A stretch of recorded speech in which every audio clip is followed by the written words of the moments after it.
Hola, ¿qué tal? Muy buenas noches a toda la gente de Nuevo Norte. Estamos en otra transmisión aquí de Razón Popular para hablar de otros temas de interés político nacional e internacional. En esta ocasión vamos a volver a abordar el tema del fenómeno de Trump, de su régimen de gobierno, pero desde la perspectiva de las resistencias al trumpismo, de las resistencias a la extrema derecha, que sobre todo se ha expresado desde el movimiento No Kings, que ya hemos venido hablando aquí en Razón Popular, pero lo vamos a volver a abordar por lo mismo de que es necesario de estudiar las extremas derechas, no solo desde la propia perspectiva, ¿no? Desde la propia crítica a esos fenómenos, sino también y sobre todo desde las resistencias que se dan, ¿no? En los diferentes países y puntualmente en Estados Unidos.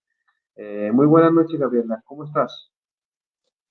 Pues muy buenas noches, Francisco, a todos los que nos están viendo, a los que nos van a ver posteriormente en Nuevo Norte. Y efectivamente, ya habíamos hablado en otro programa sobre estas protestas de no kings, no reyes o no queremos reyes, pero creo que ha cambiado ya un poco el contexto tanto en Estados Unidos como en América Latina, ¿no? Muchos de nosotros no nos esperábamos esta última protesta de No Kings. Recordemos que la última, o la primera más bien, fue en junio de este año, y todo parece indicar que la de este mes, la de hace algunos días, fue más numerosa, ¿no? Algunos medios hablan de 7 millones de norteamericanos, de estadounidenses, de habitantes de los Estados Unidos marchando, y creo que en esta ocasión, o cada vez se piden más cosas, ¿no? No solamente ya son los recortes, sino también las redadas en contra de los migrantes. Y una cosa que ha pasado en los últimos meses, que no lo hemos comentado, que es el envío de tropas de la Guardia Civil de parte del gobierno norteamericano, o sea, del Ejecutivo, de parte de Donald Trump, hacia aquellos estados con mayoría demócrata, ¿no? No solamente, o sea, también ha enviado tropas allá donde gobiernan los republicanos, pero donde ha habido mayor conflicto es en los lugares donde gobiernan demócratas. En particular, el estado, si recordaremos que ya es un enfrentamiento casi que declarado con el gobernador de California, ¿no? Entonces, vamos a estar analizando eso, y creo que las circunstancias también han cambiado, no solamente dentro de Estados Unidos, sino también el comportamiento de Estados Unidos con lo que representa América Latina, ¿no? La última vez que hablamos no estaba este asedio tan marcado contra países como Venezuela, la última que se suma también Colombia, que ha hecho declaraciones muy fuertes Donald Trump. Entonces vamos a estar hablando de eso y de lo que ha cambiado en estos meses sobre las protestas no kings y sobre lo que ha sucedido en Estados Unidos. Sí, vamos a hablar sobre este tema de la radicalización, ¿no? Del trumpismo, porque si algo señalábamos anteriormente es que el surgimiento de las protestas iba a ser pues hay que decirlo, lo planteamos como una especie de parteaguas, ¿no? De la sociedad norteamericana hacia el trumpismo, pero sobre todo lo que hemos ido viendo es que pues sigue una polarización, ¿no? De Trump con su discurso agresivo, ¿no? Hacia todo lo social, hacia los migrantes, hacia los gobiernos progresistas, hacia Venezuela, ¿no? Hacia Colombia, como apuntabas, y eso de alguna manera también significa el arreciamiento, ¿no? De esa facción de la burguesía norteamericana que está atrincherada con el trumpismo, ¿no? Como un proyecto oligárquico eh, de extrema derecha supremacista, ¿no? Ese fenómeno de la extrema derecha a nivel mundial, pues como sabemos, está teniendo mucho auge porque no es nada nuevo, o sea, realmente a la hora de hacer la nueva derecha no hay que contarlo como algo nuevo, sino que es una expresión, ¿no? De una, digamos, de una facción de las burguesías que busca radicalizar un discurso político ante una cierta decadencia de las formas pacíficas de hacer política dentro de un sistema político determinado, ¿no? O sea, realmente esta perspectiva ya se vio de alguna manera en los fascismos del principio del siglo XX, cuando empiezan las burguesías a apoyar proyectos que pueden ser más redituables, ¿no? Para sus intereses. Entonces, eso mismo pasa en Estados Unidos. Lo que pasa es que se rompe, ¿no? Se rompe el clásico molde de la élite del poder que se señaló en su tiempo Wright Mills, que es, digamos, el Pentágono, Wall Street, eh, y bueno, y la Casa Blanca, Washington, pues. Y digamos que esa élite del poder, digamos que como se verá en un punto de vista formalista, se ha dejado de enarbolar en el sentido clásico y ahora pues hay un discurso que rompe, ¿no? Rompe la normalidad dentro del sistema político norteamericano y pues salta todos los moldes, todos los formalismos y eso asusta mucho, ¿no? El establishment norteamericano, eh, eso por un lado, y pues por el otro lado también pues hay un discurso de resistencia, ¿no? De la sociedad, vamos a decirlo, civil norteamericana, que tiene una cierta perspectiva crítica, ¿no? Una perspectiva crítica que se ha visto en ciertos momentos históricos a lo largo del siglo XX. Pues vemos la lucha por los derechos civiles de la comunidad afroamericana, el movimiento estudiantil también en la final de los 60, en el 68, pues posteriormente con los veteranos de las diferentes guerras, ¿no? De Vietnam, pues, las guerras de, de Irak, etcétera, etcétera. Si hay una sociedad civil norteamericana consciente y crítica, pues esta en parte también ha estado resistiendo, ¿no? A este fenómeno del trumpismo, esta irrupción en contra de las formas clásicas de la política norteamericana. Y pues el No Kings finalmente es una aglomeración de diferentes actores, ¿no? Que por un lado sí podría decirse que hay mucho apoyo por parte del Partido Demócrata o de la gente del Partido Demócrata, pero también hay organizaciones civiles, ¿no? Pues aquí lo podemos apuntar, al menos en la información que vimos el día domingo en la jornada, dice que entre los organizadores de estos del Law Kings, de No Reyes, está la Unión Americana de Libertades Civiles, está otra organización que se llama Indivisible, está Move On, está la Federación de Profesores Estadounidenses y está la Compañía por los Derechos Humanos. Entonces, sí hay un sector social que está empujando este movimiento de No Reyes, acompañado de ciertos liderazgos, ¿no? Como lo podemos ver con Bernie Sanders y Alexandria Ocasio-Cortez, que lo habíamos apuntado también anteriormente en la importancia de los liderazgos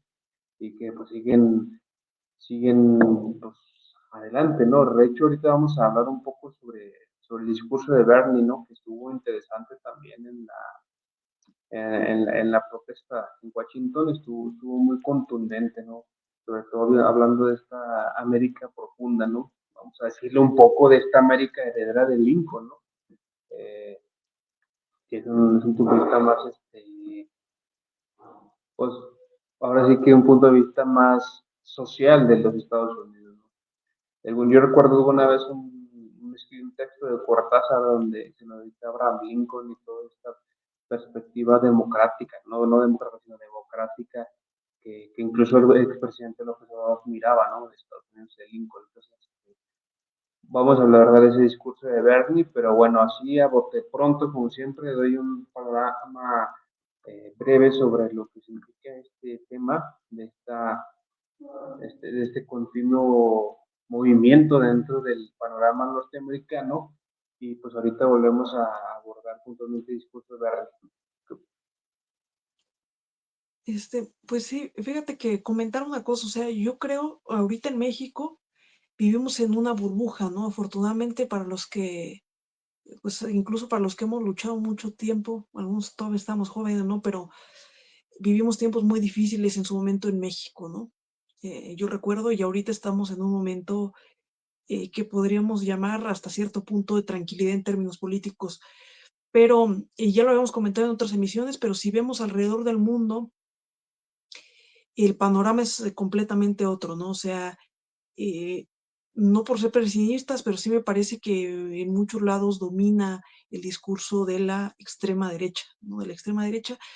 Y creo que dices, no, no es nuevo este discurso de la extrema derecha, pero creo que hay algo que ha cambiado.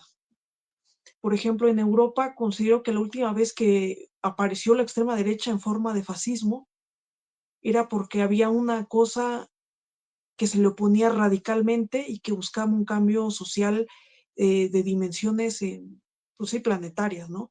Y que era el socialismo o el comunismo. Eso creo que esa es la gran diferencia que se marca ahora. Eh, es una diferencia importante porque, digamos que eran dos proyectos, eh, dos concepciones del mundo enfrentadas. Y ahora lo que yo veo es una creciente extrema derecha a nivel mundial, incluso en los grandes países, Estados Unidos es el ejemplo, pero una izquierda profundamente debilitada, o sea, no es la izquierda del siglo pasado, ¿no? De grandes movilizaciones obreras, de jóvenes muy politizados, yo lo veo en ese sentido radicalmente distinto.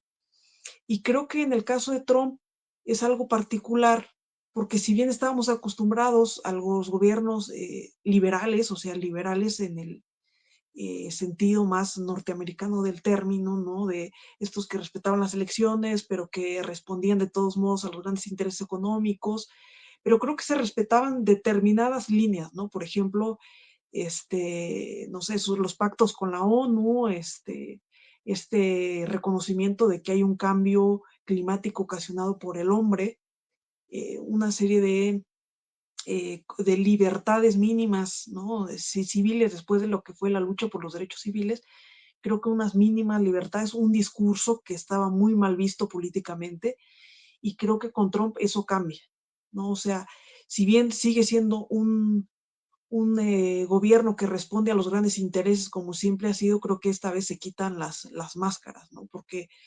es un discurso profundamente, el que encarna Trump, profundamente racista, clasista, en contra de todos los derechos que se han ganado de algunas comunidades últimamente, en particular el LGBT, en contra de lo que significan las mujeres, los derechos de las mujeres. Siempre, cada que escuchamos hablar a Trump, se avienta alguna cosa machista, y creo que eso es lo que ha cambiado en Estados Unidos, ¿no?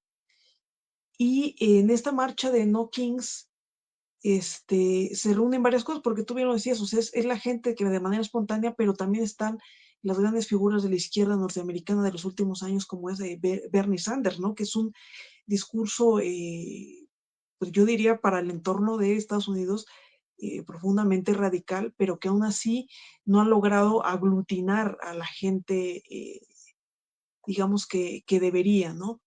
Y que por eso son importantes estas marchas, porque logran hacer como ese espíritu de cuerpo, ¿no? Saber que muchos están en contra de lo que está sucediendo con Donald Trump.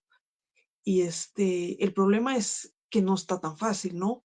¿Por qué? Porque, y lo comentamos en un programa pasado y tú lo dices un poco, bueno, la parte de los republicanos, parecen, o sea, es el ala trumpista la que domina a los republicanos, ¿no? Y ese discurso profundamente bueno, de extrema derecha, ¿no? No vamos a decir fascista, pero sí, porque no es, creo que el término correcto, pero sí de extrema derecha. Y creo que el Partido Demócrata no sabe un poco qué hacer, ¿no? Porque por una parte no acepta el discurso de Trump, pero tampoco acepta el discurso de Bernie Sanders. O sea, Bernie Sanders dentro del Partido Demócrata no es el ala mayoritaria del Partido Demócrata. Entonces, esa es un poco la complejidad, o sea, que todas estas voces ciudadanas no encuentran la manera de articularse para verdaderamente ejercer presión sobre Donald Trump, ¿no? Sobre Donald Trump. Este, y ya, bueno, para cerrar esta parte, yo escuchaba un programa ayer, ya saben que me gusta luego ver estos de programas de Televisa, que decía un señor que para empezar no debería de estar ahí, creo que debería de estar rindiendo cuentas sobre asuntos aquí en México muy importantes, pero bueno, que es un señor que se llama Leopoldo Gómez y que tuvo un cargo importante durante mucho tiempo en Televisa y sigue teniendo, ¿no? Y decía que no se explica, ¿no? Cada que van a los programas, él dice, no me explico cómo en Estados Unidos están estas manifestaciones de No Kings y en México no pasa nada, no hay movilización, ¿no? O sea, la marea rosa no cuajó, no sé, siempre esas comparaciones totalmente absurdas, porque el señor tiene todo invertido, ¿no? ¿Por qué? Porque en Estados Unidos, tú lo decías, es la América profunda, la clase trabajadora, la que está saliendo, y de paso los inmigrantes, que es una población enorme de Estados Unidos, las que están saliendo afectadas con las políticas de Donald Trump, con la represión de Donald Trump. Es decir, es la base popular, la clase trabajadora la que está saliendo afectada. Aquí, perdón, pero el señor no se ha dado cuenta que es al revés, ¿no? Es la clase trabajadora la que ha conquistado derechos, y ahora los que se andan quejando son empresarios, oligarcas, los de siempre, que siempre tuvieron mucho poder en México, y que en algún sentido lo siguen teniendo, ¿no? Pero por eso no se dan cuenta. O sea, ya lo que está explotando es que incluso algunos que votaron por Trump ahora dicen, bueno, es que todas esas políticas se están volviendo contra nosotros, ¿no? Los precios de los alimentos más caros, hay gente que es norteamericana porque nació en Estados Unidos, pero simplemente por el fenotipo, porque te pareces, porque seguramente fuiste padre o madre mexicano, pues ya te detienen, ¿no? Porque no estás seguro si en estos momentos tienes el fenotipo mexicano, pues no estás seguro, aunque ya seas ciudadano norteamericano, porque está habiendo un recorte masivo de los empleos en Estados Unidos, en la administración pública, porque Donald Trump no acepta ningún tipo de crítica, y sí, y entonces los medios de comunicación están entre la espada y la pared, porque hay unos que son muy seguidores de Donald Trump, pero incluso a esos medios muy seguidores de Donald Trump se les imponen restricciones para que no hablen de ciertos temas. Entonces es una serie de cosas que está conjuntando, y que me parece muy interesante, porque hace mucho que no sucedía este tipo de movilizaciones en Estados Unidos, ¿no? Bien lo decías, las últimas que yo recuerdo de esta dimensión, pues son de la década de los años 60, 70, Francisco. Pues bueno, realmente han sido, bueno, esta última movilización que son 7 millones, ¿no? De gente en los 2.600 movilizaciones en 50 estados, que dan alrededor de 7 millones de personas que se movilizaron. Ya, no es cualquier cosa, realmente sí fue una manera de dar un golpe sobre la mesa del movimiento social en Estados Unidos, eh, que va a conllevar analizar la composición, ¿no? Del No Kings, porque ha habido otros movimientos recientes como Black Lives Matter que apuntan aún que hablemos, pero pues no llegó a la dimensión que ha tenido en este último momento el No Kings. Eh, pues es necesario, ¿no? Analizar el conjunto de, del, del movimiento, y pues en primera instancia podemos decir que apelan un tanto a la sociología de los movimientos sociales o a estudios de movimientos sociales, sí surge, ¿no? Como de un movimiento social que es frente, frente a una autoridad, ¿no? Frente a una autoridad que restringe oportunidades o que reprime, que dinamita la protesta social, tiene esa característica, pero pues hay que ver la confluencia de grupos, ¿no? Hay que ver la manera en que se articulan para llegar a este grado de movilización, y que ver su agenda programática, ¿no? Porque ahorita vamos ya a pasar el discurso de Bernie.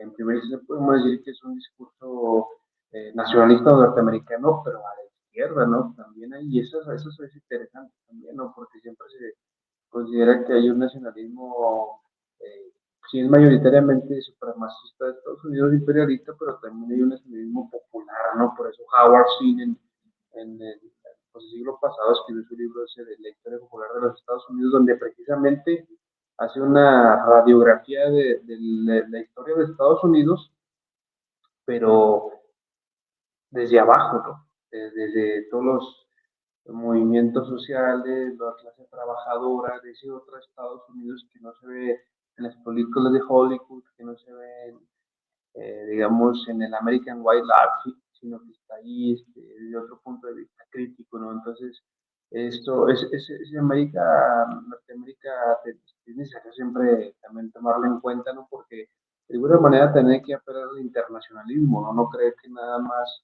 en Estados Unidos toda la gente es de derecha, no hay resistencia, no hay gente que históricamente ha participado por la defensa de los derechos civiles, sino que también hay narrativas de crítica y en las universidades, no las universidades de Estados Unidos, hay que apuntar que sí hay gente muy crítica que tiene eh, participación en instancias civiles y que también tiene una posibilidad de generar crítica desde la academia, ¿no? Entonces, pues vamos a analizar puntualmente el discurso de Bernie y vamos a ver puntualmente a qué nos referimos, porque creemos que por ahí podemos más o menos ver cuál es el contenido político ideológico del No Kings, ¿no? No, de alguna manera, pues este discurso que proclamó Bernie precisamente el pasado 18 de octubre,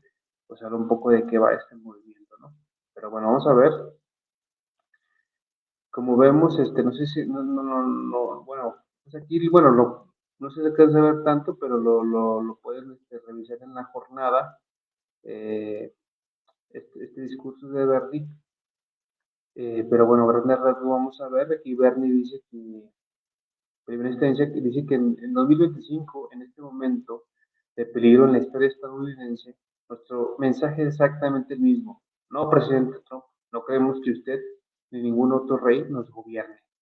Muchas gracias, pero mantendremos nuestra forma democrática de sociedad.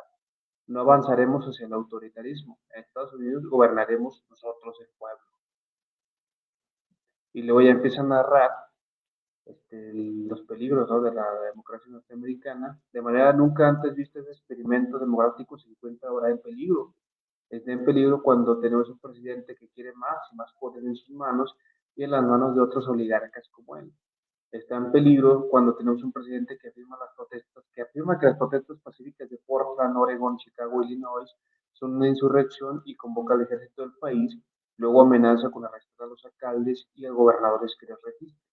Está en peligro cuando agentes enmascarados que trabajan para el ICE derriban puertos, arrojan personas en el interior de las camionetas sin el debido proceso y se las llevan a Dios, a saber dónde Dios, se las llevan a Dios, sabe a dónde, ¿no? Está en peligro cuando tenemos un presidente que demanda e intimida a los medios, que no admite a su persona o sus policías y que socava la primera enmienda de la Constitución, el fundamento mismo de nuestra democracia. Dice Bernie, nuestro país se encuentra en peligro cuando tenemos un presidente que amenaza con arrestar o encarcelar a opositores políticos que están en su contra, como el Procurador General de Nueva York o un senador activo y el gobernador de California. Está en peligro cuando tenemos un presidente que socava la libertad de pensamiento y disentimiento de nuestras escuelas y universidades y que acata los bufetes jurídicos que le ponen en tribunales. Bueno, sí, sí, aquí señala Gabriela, en general, otros peligros que Bernie considera, y aquí ya bueno, para cerrar, Bernie dice, pero seamos claros, este momento no se trata solo de la ambición de un hombre, de la corrupción de un hombre o de un desprecio por la Constitución, se trata de un puñado de los hombres más ricos de la tierra, que en su insaciable codicia han secuestrado nuestra economía y nuestro sistema político, eh, para enriquecerse a expensas de las familias trabajadoras de todo el país. Y aquí habla en general, pues, de Elon Musk, Bezos, Zuckerberg, que digamos de esta oligarquía que apunta. eh, y aquí, y ya para cerrar aquí, Bernie, algo que es interesante, empieza a hablar de su nación, de esto que estamos hablando, que hay una nación popular de Estados Unidos, dice que hablo de que nuestra nación, el país más rico en la historia del mundo, tiene la tasa más alta de pobreza de niños y ancianos que cualquier otro de los grandes países del planeta. Hablo de nuestra gran nación que tiene 85 millones de estadounidenses sin seguro social o un seguro insuficiente, mientras Musk es billonario. Este, habla también de cómo se invierte en tecnología, pero pues no se dan las condiciones simples para la clase trabajadora norteamericana. Eh, pero también aquí reivindica lo que ha hecho Estados Unidos, y ya te paso la palabra, dice, a través de la historia de nuestro país, cuando los estadounidenses se han resistido y han luchado para justicia han vencido. Cuando los fundadores se opusieron al Rey Jorge, les dijeron que era imposible, pero ganaron. Cuando los abolicionistas lucharon para poner fin a la esclavitud, les dijeron que era imposible, pero ganaron. Cuando los trabajadores se organizaron para formar sindicatos y resistir a sus patrones, les dijeron que era imposible, pero ganaron. Cuando las mujeres exigieron el derecho a votar, dijeron que era imposible, pero ganaron. Cuando los negros estadounidenses lucharon por poner fin a la segregación, les dijeron que era imposible, pero ganaron. Cuando la comunidad LGBT luchó por sus derechos, le dijeron que era imposible, pero ganaron. Lo hicieron entonces, hoy podemos hacerlo y lo haremos. Según tengo entendido, hoy, 18 de octubre, hay más gente en las calles, en más comunidades de todo el país, que la que hemos visto en cualquier momento en la historia del país. Pero seamos claros, esto no es el final, es apenas el principio. Juntos, cuando resistimos unidos, crearemos la nación en la que sabemos que podemos convertirnos. Una nación dedicada a la libertad, la justicia y la democracia. Gabriela, ¿qué opinas de estas palabras de Bernie? Pues siempre Bernie, ya lo decía yo, pero siempre ha sido un personaje radical dentro del contexto norteamericano, ¿no? Es alguien que siempre ha resaltado la otra parte de los Estados Unidos, bien decían, ¿no? O sea, y incluso también lo vemos en México. La nación, lo que significa la nación y quién cabe en la nación, puede ser llevada para los dos lados, ¿no? O sea, aquí en México, en estos momentos, tenemos una concepción de la nación donde caben, bueno, desde que el presidente López Obrador llegó en su momento al poder en 2018, ¿no? Una nación que incluía a mujeres, indígenas, etcétera, ¿no? O sea, a los más pobres como prioridad, etcétera. Pero si vemos, por ejemplo, lo que propone el PAN, ¿no? Cuando decía patria, es una patria muy excluyente, ¿no? O sea, que son los de arriba, los que piensan igual solamente, etcétera. Y lo mismo pasa en Estados Unidos, ¿no? Ahorita Estado, Donald Trump imagina esa nación, pero donde queden fuera, si eres migrante, si eres negro, si eres en algún sentido mujer, si eres pobre, etcétera. O sea, no, bueno, a veces dicen no lo expresan, pero así se da a entender, ¿no? Y hay algunos que sí lo expresan, o sea, si vemos el asesinato de este candidato, bueno, de este político que era así uno de los principales o de los jóvenes que más apoyaba a Trump, Charlie Kirk, si uno ve sus discursos, eran de un odio tremendo, o sea, contra los negros. Prácticamente lo que señalaba es regresen a los tiempos de la esclavitud, ¿no? Porque no somos iguales. Entonces, de ese discurso, de ese tipo de discurso tan peligroso, estamos hablando. Luego, lo contradictorio es que las personas que promueven ese discurso tan horrible de odio acaban en manos de gente, eso, ¿no? Que odia, ¿no? Entonces, ahí vemos hasta dónde ese discurso puede calar en la población, ¿no? E incluso regresar como boomerang. Eh, y creo que Estados Unidos está viviendo ese aumento muy peligroso no solamente Estados Unidos, América Latina, pero creo que Bernie Sanders dice, ¿no? O sea, esto de la lucha, etcétera. Yo aún así lo veo con un rasgo de pesimismo, ¿no? Porque el hecho de que exista mucha gente en las calles no significa que el mucho pueda ser necesariamente oposición a los que tienen mucho, pero poder, ¿no? Y poder económico. Entonces, esa es la dificultad de cómo articularlos para que verdaderamente puedan ser un contrapeso a Donald Trump y su gobierno. Y creo que está pasando también en el caso, por ejemplo, de América Latina. Tú dices, bueno, en la extrema derecha ya la habíamos visto, pero el problema es que en estos momentos está surgiendo después de muchas décadas de gobiernos progresistas. Entonces creo que hay una lección que tenemos para toda la izquierda y que también sucede en Estados Unidos. Yo sí creo que la gente tiene, o el pueblo, ¿no? Propensión a votar por la izquierda cuando se puede, ¿no? O sea, votar porque te identificas más, porque, no sé, es un pensamiento incluso en su momento hasta de sentido común. Pero creo que cuando la izquierda empieza a desgastarse, a perder los valores, a parecerse más a lo que comúnmente llamamos la derecha o algunos, ¿no? El centro o el liberalismo, para decirlo más claro, es cuando la gente deja de votar, ¿no? Y entonces ya no empieza a dar resultados, y entonces salen casos de corrupción, y entonces el momento, creo que cuando la extrema derecha ocupa esos momentos de crisis de la izquierda para hacer o convocar a la gente, interpelar a la gente. Y creo que eso hay que tomar nota porque eso pasó en América Latina, eso pasó en Estados Unidos. Creo que la gente, si tú te das cuenta, resistió hasta el último momento para votar por los demócratas, pero llegó un momento en que el Partido Demócrata sentía la gente que solamente respondía a las oligarquías y a los de arriba, así era, ¿no? Y que no era verdaderamente una opción, y entonces, ¿qué es lo que elige la gente? Votar a alguien que en los hechos, de facto, también responde a las oligarquías, pero que tiene un discurso distinto donde sí le habla una parte a la población, a los blancos desamparados, aunque se olvida de los otros, pero creo que lo que bueno, en cierto punto interpela a la gente es ese discurso distinto en un momento donde todos ya se parecen igual, ¿no? Entonces llega supuestamente una figura disruptiva, y entonces pues así llega Donald Trump, ¿no? Pero creo que eso, cuando llega a la extrema derecha, lo único que revela es la profunda debilidad de la izquierda, ¿no? Y creo que eso hay que tomar nota, porque hace, si tú, o sea, pones perspectiva, hace 20 años, o sea, que llegara alguien como Trump era así inaudito, ¿no? Dentro del propio sistema norteamericano. O que Europa en algún momento estuviera tan cerca de la extrema derecha después de lo que fue la Segunda Guerra Mundial, la gente lo veía muy lejos, ¿no? Muy, muy lejos.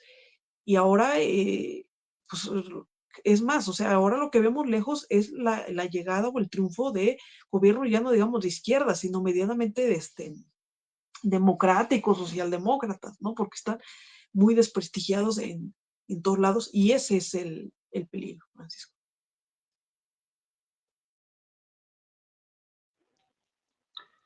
Bueno, aquí hay muchas cosas que analizar.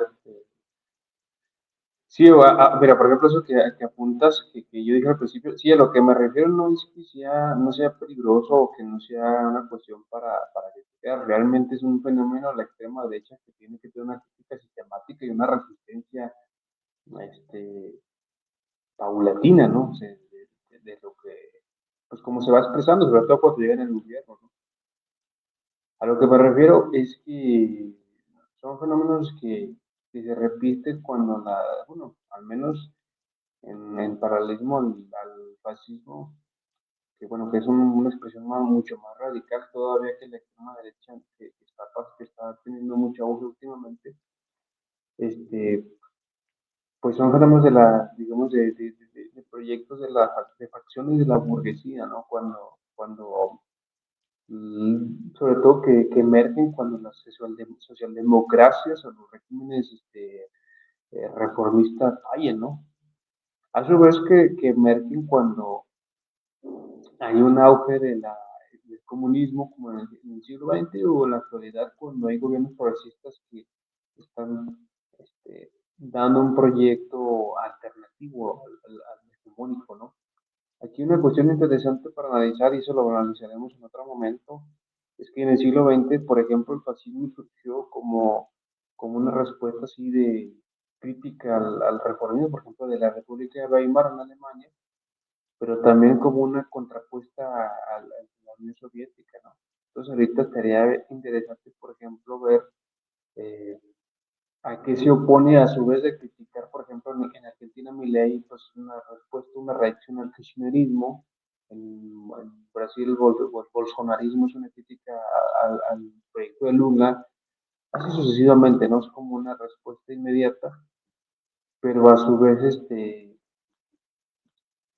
a ese enemigo, a ese modelo alternativo a cuál se opone, ¿no? En la actualidad, porque a diferencia del siglo XX, pues había digamos, un proyecto de la izquierda muy definido en torno a la Unión Soviética, pero ahora en torno a qué, ¿no? Porque ahí ciertos esbozos, ¿no? Que de la China comunista, que, o entre comillas comunista, pues vamos, después hablamos también de China particularmente, pero no necesariamente las izquierdas en la actualidad o los regímenes populares en América Latina siguen el modelo chino, ¿no? No es una reproducción, una aspiración como ciertos proyectos en el siglo XX de revoluciones, pues sí tienen más a la Unión Soviética como un referente político ideológico, ¿no? Y está, digamos, con nexos económicos de apoyo a las resistencias, ¿no? Pero pues eso hay que verlo, ¿no? En la actualidad, digamos, a qué respuesta o reacción se está dando esta fenómeno de la extrema derecha cuando no hay un horizonte, al menos puntual, de modelo alternativo por parte de la izquierda internacional, ¿no? Yo quisiera nada más comentar que esto nos habla un poco de cómo se ha corrido el escenario político total, o sea, totalmente, porque dices tú, el fascismo surge en su momento como respuesta a lo que es el socialismo, el comunismo en Europa. Pero el problema es que ahora dice, ¿ahora qué se opone si surgió esta nueva extrema derecha? Y creo que ahí es el punto clave y que es lo peligroso. Ahora se está oponiendo, no digamos al socialismo, que buscaba una sociedad totalmente distinta, una forma de organización radicalmente opuesta al capitalismo. Ahora se está oponiendo, a mí me parece, tanto en Europa como en América Latina, en el caso de América Latina en particular, a un estado de bienestar, ¿no? A un intento pequeño de establecer las bases de estados de bienestar con estas olas progresistas, ¿no?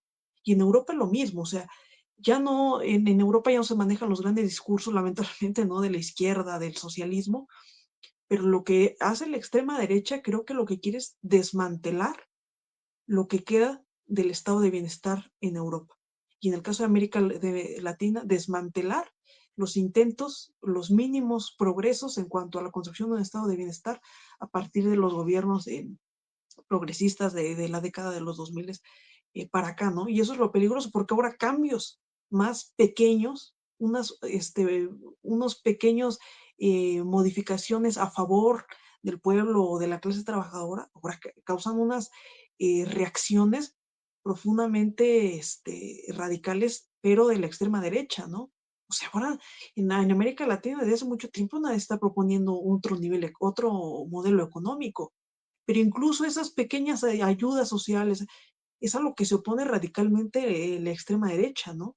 O sea, en Milei, o sea, quiere desmantelar esos pequeños avances del estado de bienestar que se lograron en décadas pasadas, Francisco. Esa es la cuestión y ese es el meollo. ¿A qué se opone? Porque no es un fenómeno. Y eso también te habla un poco de que no hay tampoco, hay que ver qué tanta claridad tienen también este, para oponerse, ¿no? Porque yo veo a los discursos de extrema derecha y parece que lo que más se opone, o sea, lo que más se opone puntualmente es a lo woke, o sea, es un enemigo acérrimo a lo woke. Es digamos, Pero digamos que woke como una representación, porque en parte sí es su enemigo, ¿no? O sea, es lo que presentaba en Estados Unidos en su momento Biden, no sé, Kamala Harris, esa falsa izquierda. Pero creo que en el fondo, o sea, también se enfrentan a lo woke, pero van más allá de lo woke, ¿no? O sea, lo woke solamente la fachada para entrar y derribar parte de los estados de bienestar, porque el hecho de que, por ejemplo, Milei ya lo que haga es recortes, y también lo está intentando hacer Donald Trump, ¿no? Recortes, por ejemplo, en el caso de Argentina, las universidades públicas, topar los aumentos que se hacían cada cierto tiempo a los jubilados, ¿no? Priorizar determinadas investigaciones que nada tienen que ver con las ciencias sociales. No sé, son una serie de cosas que sí están yendo, me parece, de fondo hacia los cimientos de lo que es, lo que eran los principios de un estado de bienestar, ¿no? Si se dan cuenta, incluso cuando habla aquí un señor que tiene mucho parecido con Milei, Salinas Pliego, ¿a qué es lo que va? A los pequeños intentos, ¿no? Programas sociales que son vistos como él, como dádivas, como limosnas, ¿no? No como derechos, como dádivas, como limosnas. ¿Qué es a lo que va? O sea, al corazón de lo que es no, pues a los empresarios no les cobres mucho, ¿no? O sea, creo que sí hay una serie de cosas, a pesar de que no tienen, yo sé considero el fascismo, a lo mejor en Europa sí era una ideología más de conjunto en Europa en su momento, más sólida teóricamente, si se quiere decir. Creo que en los hechos, o sea, lo que está sucediendo a nivel global, digamos, no tienen una ideología, pero sí tienen determinados, como por intuición, cosas que saben que son sus enemigos, ¿no? O sea, los apoyos sociales, las instituciones públicas, determinadas instituciones. O sea, no es la misma conceptualización teórica que tenía el fascismo, ¿no? En la década de los años 60, 70, en los 40 y más atrás, ¿no? Pero creo que sí, sí me parece que sí sabe que para debilitar la organización social, esa parte del Estado se necesita corroer a las instituciones públicas y los apoyos sociales. Francisco. Bueno, ya en un comentario, eh, en primera instancia, cuando le preguntaron al todavía presidente López Obrador qué opinaba sobre la extrema derecha, él apuntaba que no era más que, digamos, palabras más palabras menos, que era neoliberalismo radicalizado.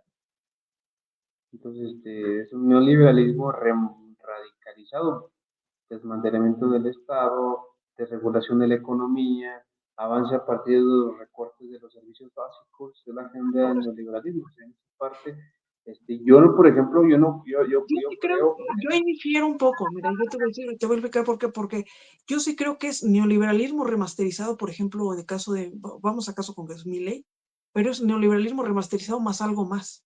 Y lo mismo es lo que está sucediendo incluso aquí en México en el PAN. ¿Por qué? Porque es neoliberalismo remasterizado, o sea, desmantelamiento del Estado, es determinada seguridad social. Pero si te das cuenta, el discurso ahora va contra, más allá de si es woke o no, contra los derechos LGBT, contra los derechos conquistados de alguna de las mujeres, en contra de determinados luego, o sea, por ejemplo, el hecho de que exista, que reivindican mucho la idea de que existe, por ejemplo, un tipo de familia, ¿no? Eso es algo que el liberalismo y el neoliberalismo no tenía, o sea, la combinación de ese libre mercado con determinados valores conservadores. Y creo que ahora Milei lo está trayendo a cuenta, o sea, cuando vemos al mentado Agustín Laje, es esa parte del conservadurismo de los valores, porque no solamente busca el desmantelamiento del Estado, sino decir, solamente hay este tipo de familia tradicional, ¿no? La mamá, el papá, los hijos y el perro, los divorciados, los que están mamás solteras fuera, los gays fuera, o sea, todo tipo de otras configuraciones fuera. Y eso se está replicando, si tú te das cuenta, por ejemplo, con el discurso como el de Salinas Pliego también, eso, ¿no? Ahora ya están llamando hasta la Virgen de Guadalupe, ¿no? Que ya estamos hablando ya de un conservadurismo ya con tintes religiosos.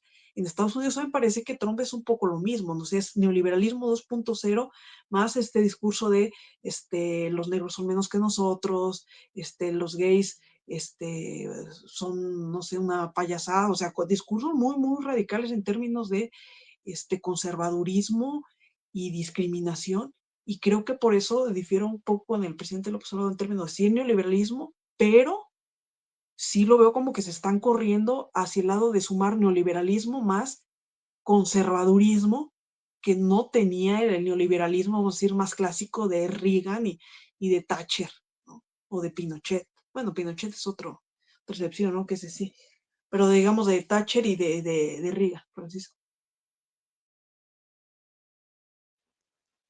mira, cuando hablemos, cuando hablemos del PAN, que vamos a ver próximamente, es ese, entre comillas, lanzamiento, vamos a analizar más puntualmente este tema de la extrema derecha en la actualidad, porque hay como líneas generales también yo creo, siento que hay una cierta, así como en la izquierda, en la actual, hay como líneas generales que se siguen, también hay en la extrema derecha como líneas generales, porque no son coincidentes, ya. Realmente no, no, por eso no hablan, fíjate, no hablan hablan de las nuevas derechas, porque no es una unificación de ideológica como tal, o sea, hay como ciertas líneas generales que están siguiendo, pero no necesariamente son coincidentes. Pero bueno, ese tema lo tocamos en otra ocasión, cuando hablemos ya de la tema, vamos a hablar del PAN, la siguiente semana vamos a hablar sobre primera instancia, sobre la muerte del PRI, que hay que analizarlo, después ya sobre el PAN, vamos a ver, porque estos dos temas nos van a dar un poco de coordenadas para analizar cómo se está modificando continuamente el sistema de partidos en México. Pues es interesante porque eso lo apuntamos de una vez. El sistema de partidos en México se va a estar moviendo, ¿eh? No va a estar tan fijo como cuando estuvo ¿no? Sí, pues lo que pues después de la Revolución Mexicana, que el PRI fue el partido hegemónico 70 años y que ya no se movió, esto se va a estar moviendo. Entonces vamos a hablarlo eh, en el siguiente programa. Y bueno, Gabriela, para cerrar, unos leer los comentarios de Naomi y si quieres, y de Pedrito, de Pedro, nuestro compañero Pedrito. También a ver quién nos manda saludos. Y ya para cerrar, bueno, Naum aquí apunta, bueno, que hablemos de las políticas migratorias de la economía proteccionista, derechos civiles y el cambio climático, según la ultraderecha estadounidense. Y lo habla de las ciudades santuarios, son las que están ofreciendo resistencia. Bueno, podemos hablar puntualmente que históricamente en Estados Unidos, el estado de Nueva York y el estado de California es donde siempre o mayoritariamente se han configurado resistencias, ¿no? Culturales, políticas, sociales, y con ciertos focos de resistencia en otros estados, ¿no? Debemos decir en el siglo XX, porque en el siglo XIX, en el siglo XVIII en Estados Unidos es otro tema, ¿no? Puntualmente. Y las universidades igual, ¿no? Diga lo que se diga, las universidades siguen siendo un foco de resistencia social en Estados Unidos, cultural, y de hecho por eso Donald Trump las está constantemente golpeteando, porque sabe que ahí está, digamos que la avanzada, ¿no?, norteamericana en cuanto a una perspectiva crítica, cultural, social, histórica, ¿no?, de lo que es Estados Unidos. Simplemente dos intelectuales últimamente muy destacados de la comunidad afro, Cornel West y Angela Davis. Noam Chomsky, ahí está. No, ¿cómo se llama? Jody Butler, ahí está. Pues una serie de intelectuales que están generando un discurso crítico. El propio William E. Robinson, uno de los mayores analistas del neoliberalismo, crítico del neoliberalismo, y también David Harvey. Pues todos esos autores y pensadores están ahí en las universidades y, pues, lógicamente, mayoritariamente estos pensadores críticos son antitrumpistas, ¿no? Habrá otros que también hay que decirlo que son conservadores y, pues, claramente hay muchos, como suele pasar, ¿no?, en las élites académicas. Bueno, nos manda saludos Pedro Navarro, el tenor desde Tecámac. Y luego una otra vez dice que hablemos del grupo ACLU y del Black Lives Matter. Habla también de lo que está pasando bueno, en Florida. Y los actores y actrices que van a protestar, Pedro Pascal, Jamie Lee Curtis y Jack Black. También está viendo que Robert De Niro también estaba apoyando a los No Kings. Y bueno, dice que México en América es el único que tiene levantada la mano, es el líder que en este momento progresista, sí lo es, al menos con la presidenta Claudia, que sigue la línea, ¿no? Sigue en el que exige el pueblo con la cuarta transformación, se mantiene todavía como, al momento se sigue manteniendo como el líder de pensamiento y la práctica progresista en la región.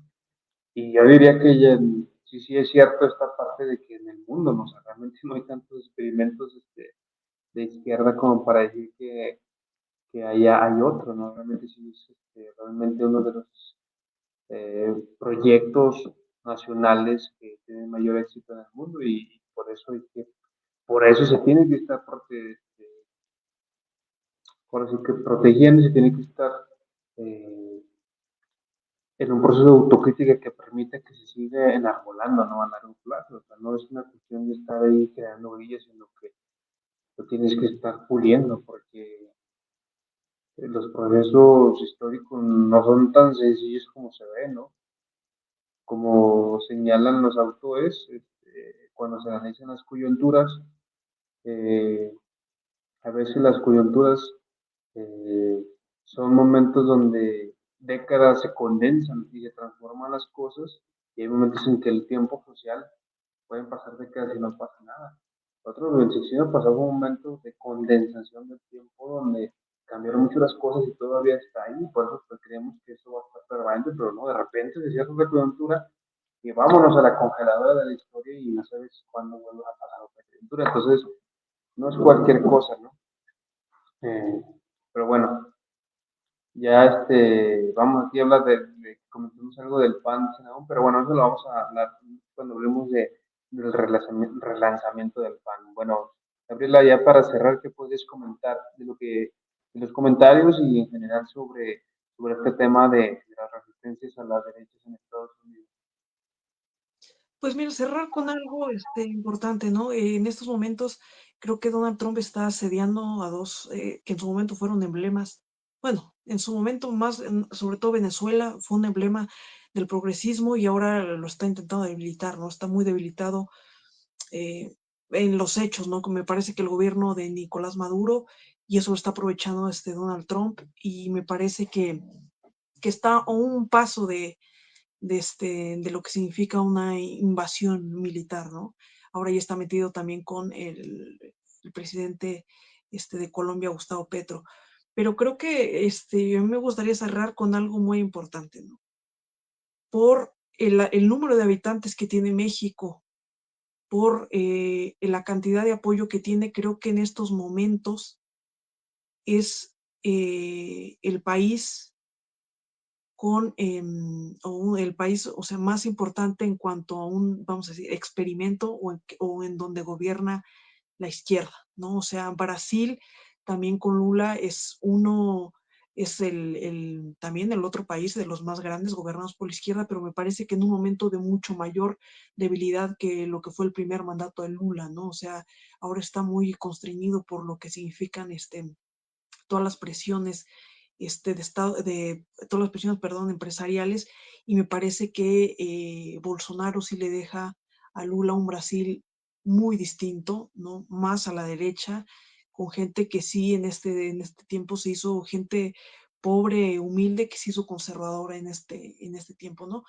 Y cerrar con eso, ¿no? Porque ahorita estamos muy cómodos, pero creo que lo que decías, eso de proteger lo que significa un proyecto de izquierda en estos momentos en un país como México.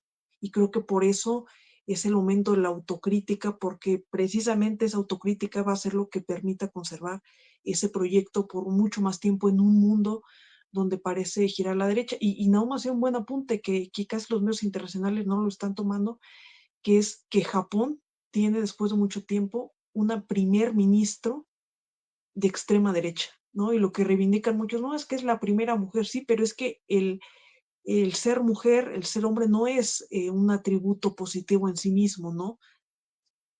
Porque las ideologías, o sea, ser izquierda o derecha es una elección, y en cambio ser mujer o ser hombre no es una elección, o sea, sabemos que conlleva privilegios y desigualdades, ser uno u otro, pero esto siempre será, es que es la primera mujer, sí, pero ¿de qué ideología? O sea, ¿cuál es su historia política?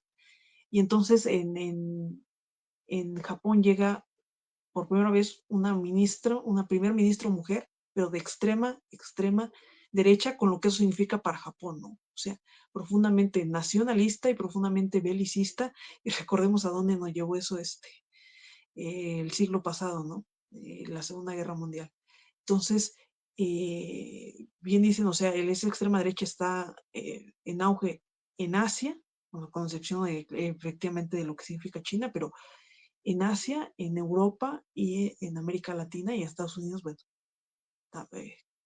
por principio de cuentas, ¿no? Entonces, nada más estar atentos a eso y que ver que a nivel global el pequeño problema es que la izquierda no tiene un proyecto común como lo tuvo en el siglo pasado, entonces eso nos hace más débiles frente a la extrema derecha, Francisco, y pues un saludo a todos los que nos van a ver.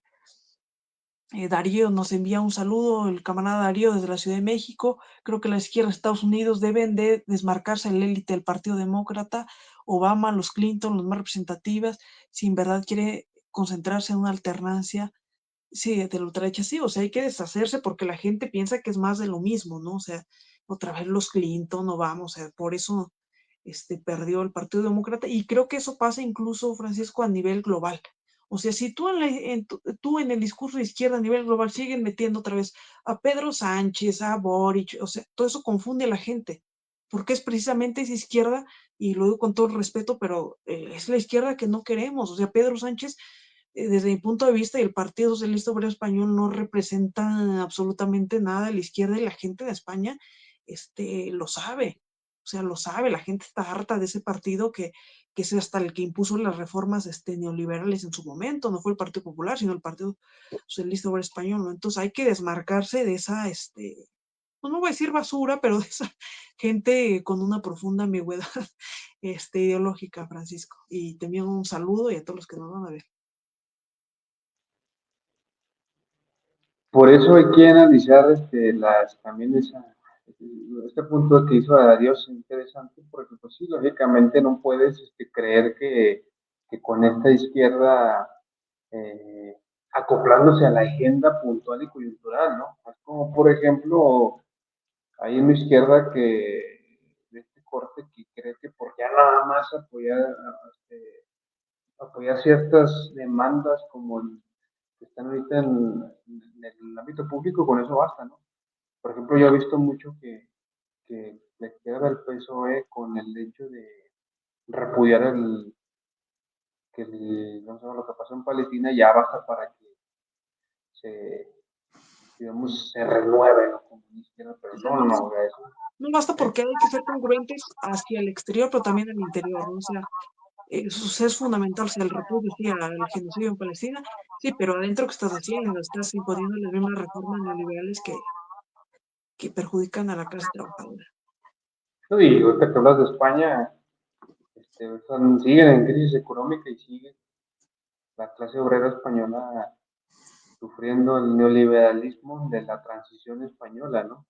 El neoliberalismo en España lo impuso la transición española, no Franco, la transición española lo impuso, lo implementó, ¿no? Pero bueno, nosotros hablamos puntualmente de eso y la siguiente semana vamos a hablar sobre la muerte o no del PRI, ¿no? Que es otro tema. Entonces ya ahí estuvimos en La contacto muerte y del PRI y la medio resurrección del PAN. esa es la cuestión, ¿no? Eh, hay que tener consistencia, la izquierda tiene que tener consistencia, es lo que se busca, ¿no? Y yo creo que si algo dejó de lección el expresidente López Obrador es que tuvo consistencia, ¿no? Dentro de su discurso y su práctica, dentro de todo lo que significa este, estar dentro del sistema político mexicano, ¿no?